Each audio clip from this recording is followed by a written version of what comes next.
Les fruits ne se mélangent pas avec d'autres aliments pour éviter les mauvaises associations alimentaires et aussi la mauvaise fermentation dans ton organisme, qui peuvent être à l'origine de maladies inflammatoires chroniques de l'intestin, comme la maladie de Crohn, la rectocolite hémorragique, la fibrose, la fibromyalgie.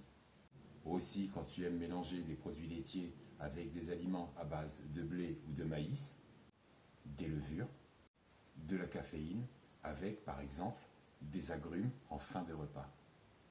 Ce mélange au cours de différents repas déclenche des réactions et donc de mauvaises fermentations dans ton organisme.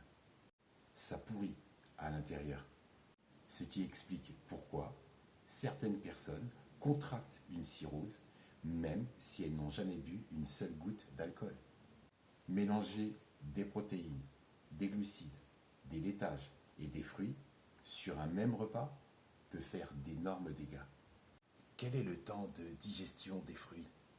À quel moment espacé des repas dans la journée je peux manger des fruits sans faire de fermentation avec les aliments des repas? À la question des fruits. C'est une question aussi juteuse qu'une bonne mangue ou un bon melon. Effectivement, il y a beaucoup de nutritionnistes suggérant que les fruits se digèrent beaucoup mieux lorsqu'ils sont consommés seuls, car ils fermentent plus rapidement que d'autres aliments. De façon générale, les fruits peuvent prendre 30 minutes à 2 heures pour être digérés totalement, selon le type de fruit, selon ton métabolisme. C'est quoi le métabolisme? Si tu veux une explication détaillée et imagée, écris métabolisme en commentaire.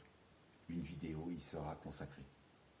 Pour éviter donc les mauvaises associations alimentaires, je te recommande de consommer les fruits en dehors de tes repas principaux.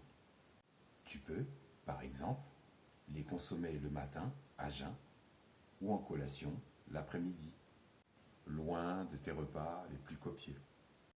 Imagine un petit déjeuner où tu savoures une banane et 2 pommes, ou alors une collation de fraises qui t'attendent paisiblement dans l'assiette, dans l'attente que ton déjeuner, à l'approche, digérera tranquillement.